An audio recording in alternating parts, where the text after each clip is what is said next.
안녕하세요. 대두입니다. 이제까지 8단계 브랜딩 테크트리 2단계 패키지 기획에 대해서 이야기해드렸습니다. 오늘 말씀드릴 이야기는 포장 디자인 파트의 브랜드 스토리와 브랜드 명입니다. 많은 분들이 브랜드 스토리를 어려워하십니다. 글 쓰는데 소질이 없으신 분들은 특히 더 애를 먹는데요. 오늘 제가 이 부분을 최대한 쉽게 설명해 드리겠습니다. 2010년 이후로 브랜드 스토리 또는 스토리텔링 같은 말들이 더 많이 알려지게 됩니다. 브랜드 전쟁이라는 말이 있을 정도니까요.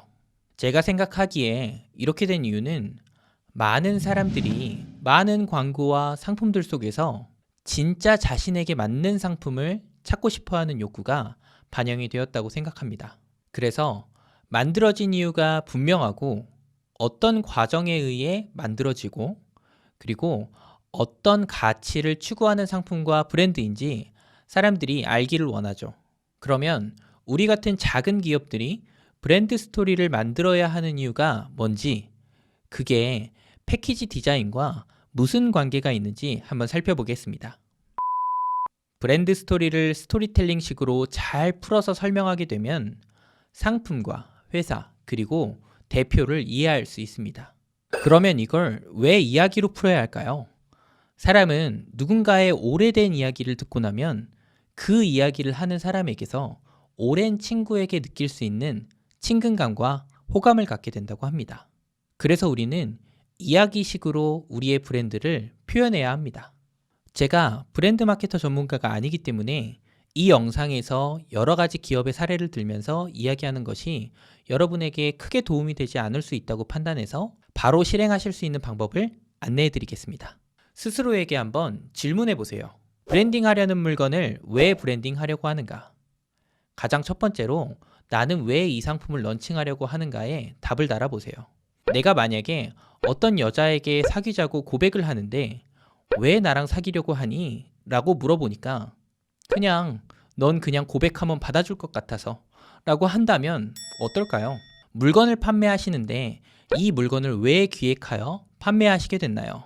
라고 했을 때 그냥 이건 잘 팔릴 것 같아서요 라고 한다면 누가 그 말에 공감하고 구입을 할까요? 브랜드 스토리를 만드는 잘 알려진 방법에는 이런 방법이 있습니다. 옛날에, 매일, 어느 날, 그래서, 마침내. 예를 들어보겠습니다. 저는 옛날에 심리상담사였습니다. 매일매일 경력이 단절되고 우울감에 빠져있는 30대의 여성분들을 상담하고 위로해드렸죠. 그러던 어느 날 많은 분들이 자신만의 시간을 가지며 자신을 돌보는 시간을 못 가져서 우울감이 더 자주 찾아온다는 사실을 알게 되었습니다. 그래서 이분들이 그런 시간을 갖게 할 수 있는 방법이 뭘까 하고 생각을 했습니다. 그래서 그것이 이것이었고 저는 상담을 하면서 이런 여성분들이 위로가 될 수 있는 상품을 만들었습니다. 마침내 저는 이런저런 상품을 만들었고 그것이 바로 여러분들이 보고 계신 이것입니다. 여러분은 귀한 분들이십니다. 그런 당신을 위한 위로의 선물 땡땡땡입니다. 이런 식으로 브랜드 스토리를 만들 수 있습니다. 브랜드 스토리가 만들어지면 동영상으로 또는 사진으로 그리고 글로 패키지로 표현을 해야 합니다. 이것 이외에도 브랜드 스토리를 만들 수 있습니다. 얼마 전에 코칭을 해드리던 분이 저에게 이런 질문을 하셨습니다.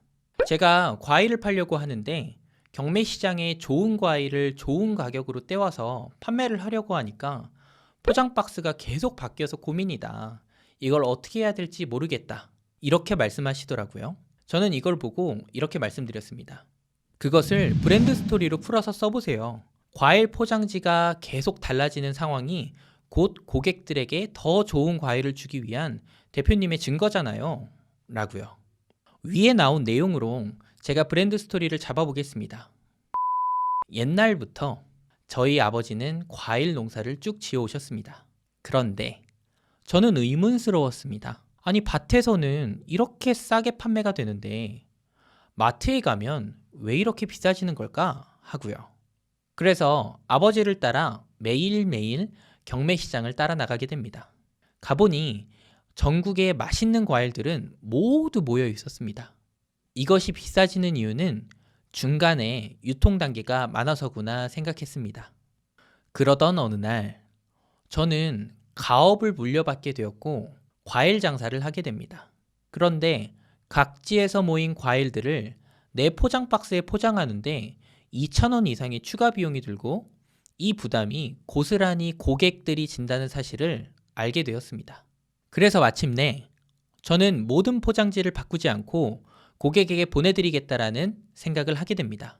그래서 우리 가게에 있는 과일들은 우리 가게의 브랜드 로고가 어디에도 박혀 있지 않습니다.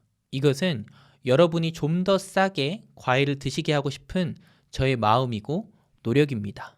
라고 글과 사진과 영상으로 표현할 것 같습니다. 어떠신가요?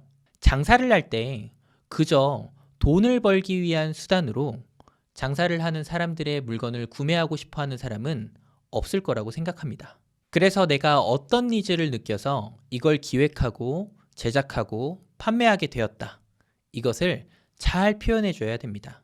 그런데 문제는 이런 게 있습니다. 내가 추구하는 가치와 방향에 소비자들이 동감을 해 주어야 합니다.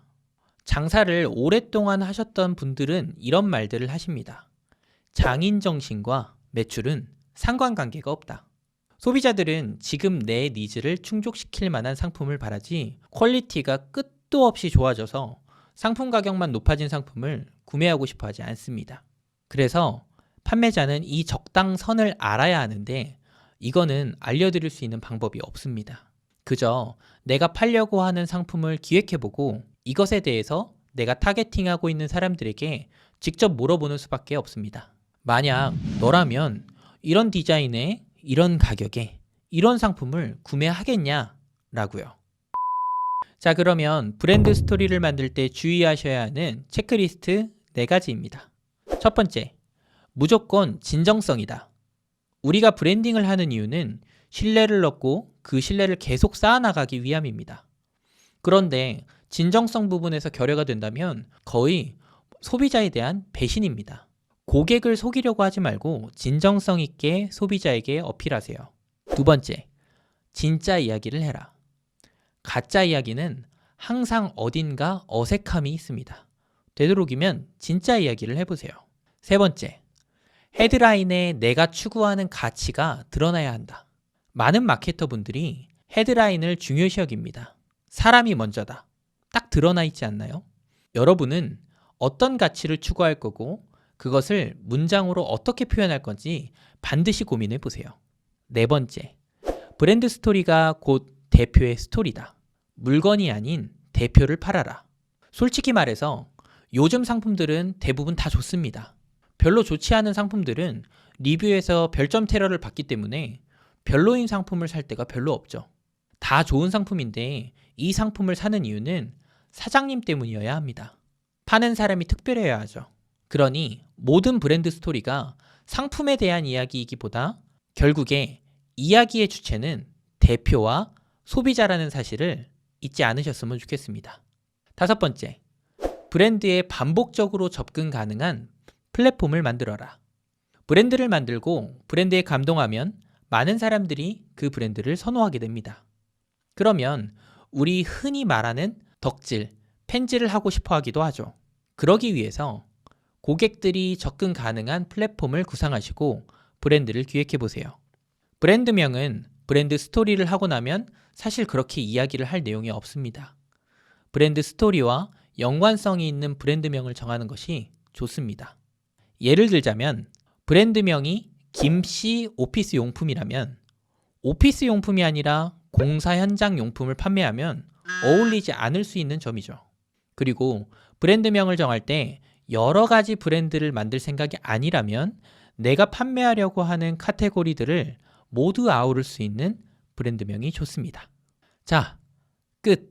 여러분, 오늘 영상이 도움이 되셨나요?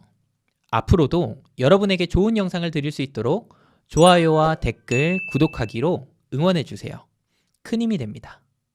감사합니다.